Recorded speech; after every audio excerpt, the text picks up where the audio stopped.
What's up, everybody? Welcome back to the Celebrity Junkie, your number one spot for real celebrity talk and no filter reactions. I want to take a picture. Let's take a picture. Let's take a picture. Watch this carefully. Developing now, shocking new details of Meghan Markle's major row with Vogue magazine. And this time she's taken on the queen. No, not that queen. The queen of fashion. Anna Wintour herself. Meghan Markle. Anna Wintour. Paris Fashion Week. They're hugging, smiling, air kisses, but watch Anna's body language. She redirects Meghan almost immediately. Notice the difference. With everyone else, Anna's warm. With Meghan, ice cold. Anna wasn't interested. But for my own eye, I like it best when they look a little bit more real. And here's what nobody's telling you. This wasn't a reunion. This was damage control. Because 3 years ago, Anna Wintour rejected Meghan Markle after she made demands so insane. Sources said not even Beyoncé would ask for this. Meghan Markle made impossible demands for a 2022 Vogue cover that never happened. Not even Beyoncé gets a demand she wanted. This is a story of how Meghan tried to control Vogue, got brutally rejected by the most powerful woman in fashion, and then showed up at Paris Fashion Week desperately trying to save face. And it gets so much worse. What's up, Celebrity Junkie fam? And if you thought Meghan showing up to Paris Fashion Week was just about fashion, you need to see this because what happened behind the scenes was so much worse. Everyone saw Anna Wintour compliment Meghan's outfit. Everyone saw the air kisses. Everyone thought they were friends. But here's what nobody told you. 3 years ago, Anna Wintour rejected Meghan Markle after she made demands so insane that sources said not even Beyoncé would ask for this.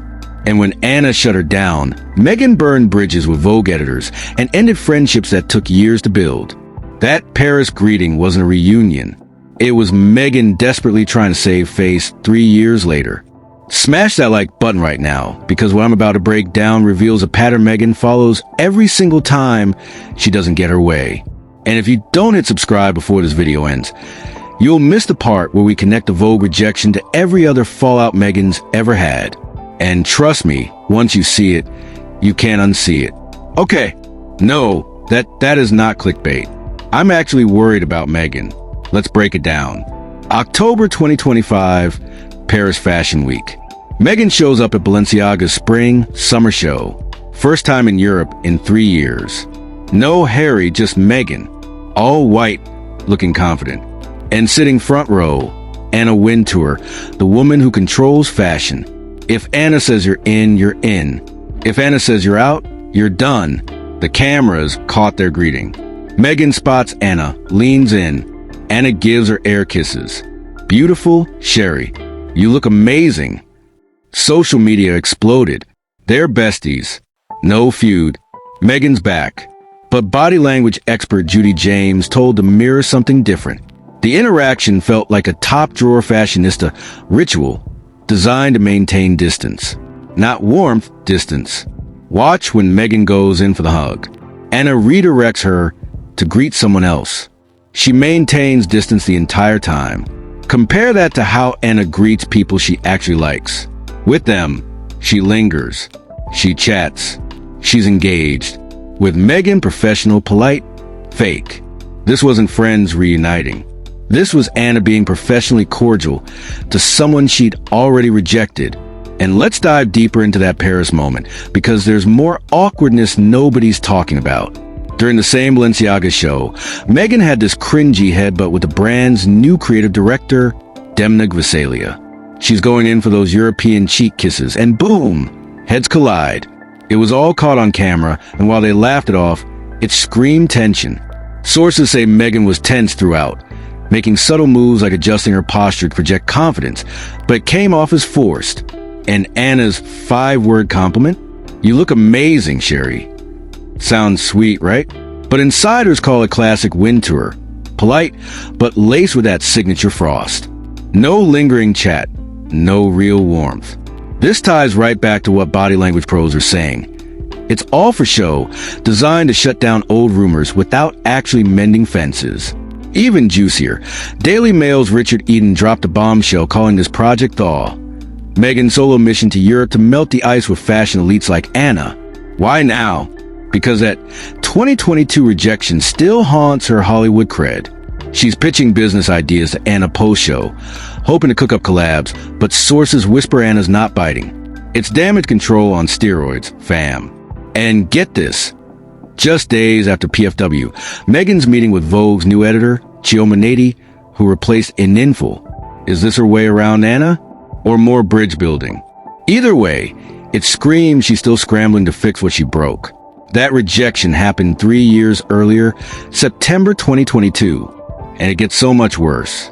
Rewind to September 2022. Meghan had just launched her Archetypes podcast. She was doing press, making appearances, getting back in the spotlight, and she wanted the ultimate validation, a Vogue cover. Here's the thing. Meghan already had history with Vogue. In 2019, she guest-edited British Vogue's Forces for Change issue, fastest-selling edition in the magazine's history. Sold out in 10 days. She worked with Edward and Wintour, British Vogue's editor-in-chief, for 7 months. They were close friends, exchanged flowers, posted about each other. Everything seemed perfect. So, in 2022, Meghan approached Edward about being featured in the September issue. And if you don't know fashion, September is the most important issue, biggest, most prestigious. Meghan had an appearance at the One Young World Summit in Manchester coming up. She wanted Vogue to cover it. Big feature, make a moment. Edward was open to it. They started planning. Everything seemed fine. Meghan probably thought this was going to be easy. But then Meghan's team sent over their requirements. And that's when Edward realized this wasn't a feature request. This was a list of demands. Insane demands. And here's where it gets really messy. Pay attention to this. What Meghan asked for wasn't just bold. It was unprecedented. According to page 6 sources, Meghan demanded control of the photographer, the writer, the final edit, the photos, the cover lines, and a global issue. Let me break that down. Meghan wanted control who takes the photos, who writes the article, what the final version says, which photos get used, what the cover says. That's not how Vogue works. That's not how any magazine works. But wait, it gets worse. She also wanted to appear on both the UK and US Vogue covers simultaneously, a global cover on 2 of the biggest fashion magazines in the world at the same time. The source told page 6. Nobody gets that. Not even Beyonce. Not even Beyonce. Beyonce, one of the biggest stars on the planet, doesn't get that level of control. But Meghan thought she deserved it. Here's the problem, and this is where it gets really awkward. Edward had already booked Linda Evangelista for the UK September cover, an actual supermodel, fashion icon. And Anna Wintour had already locked in Serena Williams for the US September cover, tennis legend, 23 Grand Slams. But Meghan wanted both covers for herself and total creative control. Edward knew he couldn't give her that. The covers were locked. So, he tried to explain this professionally. But Meghan didn't take no for an answer. She did something desperate, something that would destroy her relationship with British Vogue forever. And it gets even worse. This is where Meghan crossed the line. Meghan arranged a Zoom call with Anna Wintour herself. Think about the audacity. Edward and Wintour, her friend, the guy who gave her the biggest British Vogue issue ever, told her he couldn't meet her demands. So, Meghan went over his head directly to Anna Wintour. She wanted to bypass Edward and pitch Anna directly on her global cover idea. Let me paint you a picture of who Anna Wintour is. Anna's been running American Vogue since 1988. She's chief content officer for Condé Nast.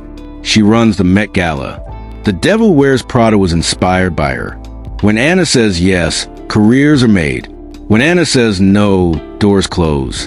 And Meghan thought she could pitch her directly and get a yes. Meghan got on the call and made her pitch. Both covers. Total creative control. Anna listened, nodded politely, and then she said no. According to page 6, Anna wasn't interested. Let that sink in. Anna Wintour took the Zoom call to be polite. Not because she was interested. Professional courtesy, nothing more. Anna had already finalized her September issue. Serena Williams was on the cover.